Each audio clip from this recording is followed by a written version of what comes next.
Good morning दोस्तों, मैं वामिक वर्मा की बीइंग आईएएस में आप सबका स्वागत करता हूं एक नए एपिसोड के साथ। और आज का जो हमारा एपिसोड है वो लाइफलाइन ऑफ इकोनॉमी किसी भी कंट्री के लिए उससे रिलेटेड है। दोस्तों, लाइफलाइन ऑफ इकोनॉमी क्या होती है? वो है रोडवेज, जहां से सबसे ज्यादा ट्रांसपोर्टेशन होती है, चाहे वो ट्रक से हो, बसेस से हो, गाड़ियों से हो, जहां लोग एक दूसरे से ज्यादा कनेक्ट होते हैं, ज्यादा दूर तक डिस्टेंस ट्रैवल कर सकते हैं, कम खर्च में करते हैं। लेकिन दोस्तों, ये जो एक दूसरे से कनेक्शन है ये अधूरा है अगर इसके साथ कुछ और भी डेवलपमेंट नहीं हुए होते। जैसे चक्के का डेवलपमेंट एक बहुत ही बड़ा रिवोल्यूशन था, क्योंकि चक्का एक जगह से दूसरी जगह जाने के लिए कम लागत में, कम एनर्जी के साथ आप एक जगह से दूसरी जगह जा सकते हैं। उसी तरीके से किसी दो शहर को जोड़ने के लिए अगर बीच में नदी है, बीच में कोई समंदर है, या ऐसा कोई छोटा कोई भी वाटर बॉडी है, उसको कनेक्ट करने के लिए दो शहरों के बीच में, दो डिस्ट्रिक्ट के बीच में, दो कंट्री के बीच में, उस टाइम बहुत इंपॉर्टेंट रोल प्ले करता है हमारा ब्रिजेस। तो दोस्तों, डेवलपमेंट के लिए ब्रिजेस भी उतना ही इंपॉर्टेंट है जितना कि रोडवेज, क्योंकि अगर ये ब्रिजेस नहीं बनते, ये पुल नहीं बनते, पानी के ऊपर अगर ये पुल नहीं बनाए जाते, ये रोड नहीं बनाए जाते, रेलवे के लाइंस नहीं बनाए जाते, तो हमारा कनेक्शन एक दूसरे से नहीं हो पाता। हम सब ने कभी ना कभी रेलवे या रोडवेज में जरूर सफर किया होगा और इन ब्रिजेस का जो बेनिफिट है वो हमने महसूस किया होगा। तो आइए इसी वीडियो में हम बहुत ही कम टाइम में हर एक पार्ट का ब्रिजेस कितने टाइप के होते हैं ये देखेंगे। इसके बाद एक और वीडियो बनेगा जिसमें इंडिया के इंपॉर्टेंट जो ब्रिजेस है उसके बारे में बात करेंगे और भी डिटेल्स बात करेंगे। तो दोस्तों, इसी के साथ मैं शुरू करता हूं कि लाइफ लाइन ऑफ डेवलपमेंट जो ब्रिजेस है वो कितने प्रकार के होते हैं। फोटोग्राफ्स में आपको तो बहुत सारे ब्रिजेस दिखते होंगे, साथ साथ हम चलेंगे कि आखिर ये ब्रिजेस कितने प्रकार के होते हैं। तो दोस्तों, शुरू करते हैं इसी के साथ। तो हमारा जो पहला और सबसे इंपॉर्टेंट जो पार्ट है वो जानना जरूरी है कि कितने टाइप्स के ब्रिजेस हैं। और वो टाइप्स जो हैं ब्रिजेस के, वो शुरू से, मतलब एंशिएंट टाइम से ही वो डेवलप होना शुरू हो गया। सबसे पहले दोस्तों बात करते हैं कि आर्क ब्रिज। ये आर्क ब्रिज जो है वो इस तरीके का कुछ दिखता है। दूसरा ट्रस ब्रिज है, वो इस तरीके का कुछ दिखता है। तीसरा जो है वो बीम ब्रिज है। उसके बाद केबल स्टेड ब्रिज है। उसके बाद टायर्ड आर्क ब्रिज है। फिर सस्पेंशन ब्रिज है एंड लास्ट में कैंटिलीवर ब्रिज है। दोस्तों, ये हमारे 7 तरीके का जो ब्रिजेस हैं, इसके बारे में थोड़ा थोड़ा, एक एक मिनट हम अगले वीडियोस में जानेंगे और जानेंगे कि ये ब्रिजेस हमारे लिए कैसे इंपॉर्टेंट है। शायद उसके फोटोग्राफ्स देख के आपको समझ में भी आ जाएगा, आपने कई बार उसको देखा है, लेकिन उसके नाम आप नहीं जानते हैं। तो दोस्तों, शुरू करते हैं। हमारा पहला जो ब्रिज है दैट इज आर्क ब्रिज। दोस्तों, ये आर्क ब्रिज जो है ये बहुत पहले से चल रहा है। हमने देखा कि ये आर्क ब्रिज जो है ये कर्व की तरह होता है। आप देखिए कि नालों के ऊपर भी बनता है, ये नहरों के ऊपर भी बनता है, रेलवे लाइंस के ऊपर भी बनता है। रेलवे लाइंस के नीचे आप देखिए ये ब्रिज, ये जो ऐसे डोम की तरह शेप के जो आकार होता है उसको हम लोग आर्क ब्रिज बोलते हैं। ये इसके बहुत सारे मटेरियल्स होते हैं। ब्रिज बनाने का सबसे इंपॉर्टेंट पार्ट क्या है कि उसके मटेरियल किस लेवल का है, क्योंकि जितना ज्यादा मजबूत मटेरियल होगा उतने ही मजबूत ब्रिजेस होंगे और उतने ही लंबे समय तक ये ब्रिजेस को चलाया जा सकता है। तो सबसे पहले देखेंगे कि इसके मटेरियल क्या है। दोस्तों, पहला जो है वो मेसनरी है, मतलब ईंटों का स्ट्रक्चर। आप देखिए ये ईंटों का स्ट्रक्चर का बना हुआ ये एक स्ट्रक्चर है जिसको एक दूसरे के ऊपर जोड़ के बनाया जाता है और ये बहुत ही मजबूत होता है। दूसरा, कंक्रीट, सीमेंट वगैरह से मिला के बनाता है। तीसरा, wrought iron, cast iron, timber जिसको लकड़ी बोलते हैं, और स्ट्रक्चरल स्टील, स्टील का भी बनता है। जैसे आप इस वीडियो में देख सकते हैं कि स्टील का भी इस्तेमाल किया गया है ब्रिजेस को बनाने के लिए। उसमें कंक्रीट, स्टील और मेसनरी सबको मिला के भी हम लोग इस तरीके का ब्रिज बना सकते हैं। तो दोस्तों, आपको समझ में आया आर्क ब्रिज क्या होता है।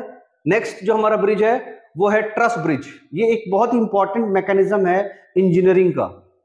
इंजीनियरिंग सेक्शन ने इसको बहुत ही बेहतरीन तरीके से बनाया है। इसके ऊपर बहुत ज्यादा एजुकेशन का भी सिस्टम लगा हुआ है और मैथमेटिकल इंस्ट्रक्शंस भी हैं बहुत सारे। तो दोस्तों, आप देखेंगे कि इसमें जो ये जो ब्रिजेस का जो स्ट्रक्चर है वो इस तरीके का होगा, ट्रायंगुलर शेप में। इसमें बहुत सारे फोर्स लगते हैं एक दूसरे में। जैसे ऊपर ये हिंज कॉर्नर्स हैं, यहाँ पे हिंज जॉइंट्स इसको बोलते हैं। इसके साथ बहुत सारे जो इसके कॉर्ड्स हैं, जो इसके स्टील प्लेट्स होंगे वो जुड़े होंगे और ये कुछ इस तरीके का स्ट्रक्चर है। हमने कई सारे पुल पे, कई सारे ब्रिजेस पे इसको देखा है। जो सबसे बेहतरीन और सबसे बढ़िया एग्जांपल्स इंडिया में इस ट्रस ब्रिज का है वो है हमारा हावड़ा ब्रिज, जो कि कोलकाता में पाया जाता है। ये हावड़ा ब्रिज दोस्तों बहुत ही ज्यादा इंपॉर्टेंट है क्योंकि ये बहुत पुराना है और ये एक धरोहर है हमारे देश के लिए। तो हावड़ा ब्रिज ट्रस ब्रिज का एक एग्जांपल है, एग्जामिनेशन में भी आ सकता है कि हावड़ा ब्रिज का जो कंस्ट्रक्शन है वो किस ब्रिज के अंदर आता है, तो आप उसको ट्रस ब्रिज के अंदर डालेंगे। नेक्स्ट जो हमारा ब्रिज है दोस्तों वो है बीम ब्रिज। ये बहुत ही कॉमन ब्रिज है। पिलर्स होते हैं, पिलर्स के ऊपर नदियों में पिलर्स डालते हैं, पाइलिंग करते हैं और पिलर्स बना के कई सारे पिलर्स को जोड़ के उसके ऊपर रोड को बना देते हैं। वो क्या करता है, ये बहुत ही आसानी से बनता है और बहुत ही हेवी लोड्स इसको लेके जा सकते हैं। तो ये बहुत ही इंपॉर्टेंट रोल प्ले करता है कम बजट में और बहुत लंबी दूरी तक के जाने के लिए। मतलब 9 किलोमीटर, 8 किलोमीटर, 5 किलोमीटर, ऐसे बहुत सारे हमने देखा है ब्रिजेस जो कि बीम ब्रिज के थ्रू बनता है। इसके मटेरियल जो होंगे वो टिम्बर के भी, मतलब लकड़ी के भी हो सकते हैं, आयरन, स्टील, रेनफोर्स्ड कंक्रीट मतलब जमा हुआ कंक्रीट से भी बनता है, और प्री स्ट्रेस्ड कंक्रीट मतलब पहले से कंप्रेस करके कंक्रीट को बनाया जाता है। तो दोस्तों ये एक बीम ब्रिज है जो कि इंडिया के इकोनॉमिकल कंडीशन को डेवलप करने के लिए बहुत इंपॉर्टेंट है, क्योंकि ये दूसरे देशों, दूसरे कंट्री के में भी इस्तेमाल की जाती है। और दो शहरों को, जैसे कि पटना और हाजीपुर है, जैसे कि कानपुर और उसके आसपास के जो गंगा के ऊपर जो पुल बनाए गए हैं, उन आसपास के डिस्ट्रिक्ट को जो कनेक्ट करता है वो बीम ब्रिज के थ्रू ज्यादा कनेक्शन होता है, और ये बहुत पहले से चला आ रहा है। हमारा अगला जो ब्रिज है वो है केबल स्टेड ब्रिज। दोस्तों आपने देखा होगा ये कई जगह पे, केबल का मतलब एक बहुत ही आयरन का पतला सा वायर होता है, और वो बहुत पतला नहीं होता है, देखने में तो वो बहुत ही मोटा होता है। ये केबल जुड़े हुए होते हैं इस पिलर के साथ। ये जो पिलर होता है ये बहुत इंपॉर्टेंट है। 16वीं सेंचुरी में इसका डिजाइन किया गया और इसको बनाया गया। ये क्या करता है कि ये पिलर के साथ केबल्स को अटैच किया जाता है, और ये सस्पेंशन मोड मतलब उसको ऊपर खींचा हुआ रहता है, जो हम जिस पे हम लोग चलते हैं, जिस पे हम लोग गाड़ियां चलाते हैं, उसको ऊपर से खींचा हुआ रहता है, ताकि जो लोड है वो दोनों तरफ लगे। गाड़ियों का लोड ग्रेविटेशनल पुल की वजह से नीचे लग रहा है, और चूंकि यहाँ पे पिलर एक है और इस पिलर के थ्रू वायर को कनेक्ट किया गया, उस केबल को कनेक्ट किया गया, और वो ऊपर की तरफ उसको खींच के रख रहा है। इसका सबसे बढ़िया एग्जांपल फिर से हम कोलकाता में ही जाएंगे, विद्यासागर हमारा जो पुल है वो।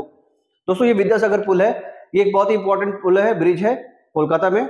ये केबल स्टेड ब्रिज का एक बहुत ही अच्छा एग्जांपल है।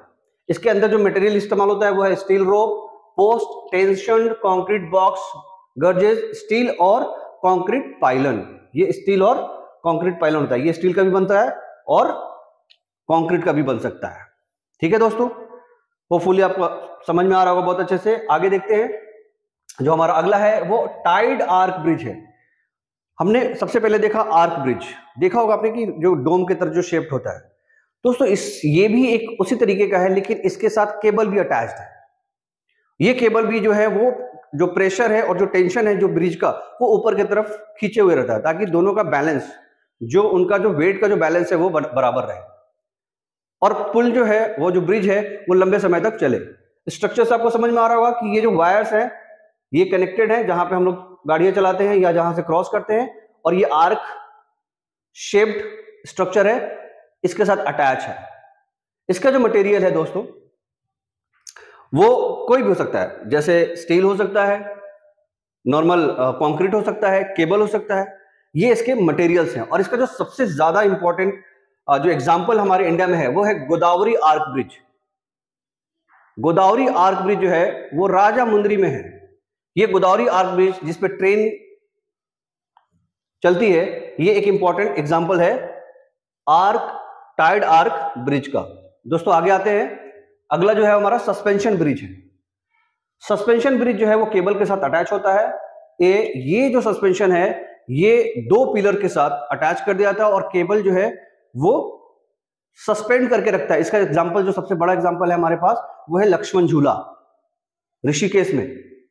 लक्ष्मण झूला जो है वो बहुत इंपॉर्टेंट प्लेस भी है हरिद्वार में डिस्ट्रिक्ट में। और इसके साथ हम लोग आगे देखेंगे कि मटेरियल कौन कौन सा इस्तेमाल हुआ है। Steel rope, multiple steel wire, strands, cables for forges और कास्ट चेन लिंक्स के साथ इसको बनाया गया है। तो ये एक इंपॉर्टेंट रोल प्ले करता है सस्पेंशन ब्रिज में। अगला जो हमारा ब्रिज है और जो आखिरी है वो कैंटिलीवर। ये बहुत ही इंपॉर्टेंट टाइप का एक ब्रिजेज है जो कि बहुत लंबी डिस्टेंस के लिए नहीं किया जाता है। छोटे नदियां होती हैं जहाँ पे धार बहुत ज्यादा होता है, जहाँ पे बीम बनाने में दिक्कत होती है, वहां पे इन ब्रिजेस का इस्तेमाल होता है। और ये जो है बहुत ही अच्छा इंजीनियरिंग इसमें इस्तेमाल होता है। इसका जो मटेरियल है दोस्तों वो है आयरन, स्ट्रक्चरल स्टील, वही फिर से प्रेशर्ड, प्रेशर्ड, प्री स्ट्रेस्ड जिसको बोलते हैं कंक्रीट, और कॉम्प्रेस्ड कंक्रीट उसको बोलते हैं। तो दोस्तों ये 7 तरीकों का जो ब्रिजेस है ना, ये हमारे डेवलपमेंट में बहुत हेल्प करता है। इन ब्रिजेस का इस्तेमाल करके हम अपने कंट्री को बहुत आगे ले जा सकते हैं। मूवमेंट हमारा बहुत अच्छा होता है, लोगों से कनेक्शन होता है, मतलब एक दूसरे से कनेक्शन के लिए ये ब्रिजेस बहुत इंपॉर्टेंट रोल प्ले करते हैं। तो इसी के साथ मैं इस वीडियो को क्लोज करता हूं। आप सबको थैंक यू बोलता हूं। अगर आपको ये वीडियो पसंद आया तो इसको लाइक, सब्सक्राइब और शेयर जरूर करें। हमें सपोर्ट करें ताकि हम और भी अच्छे वीडियोस बढ़िया टॉपिक्स पे बना सकें और आपके पास फिर से आ सकें। थैंक यू, धन्यवाद, जय हिंद, जय भारत।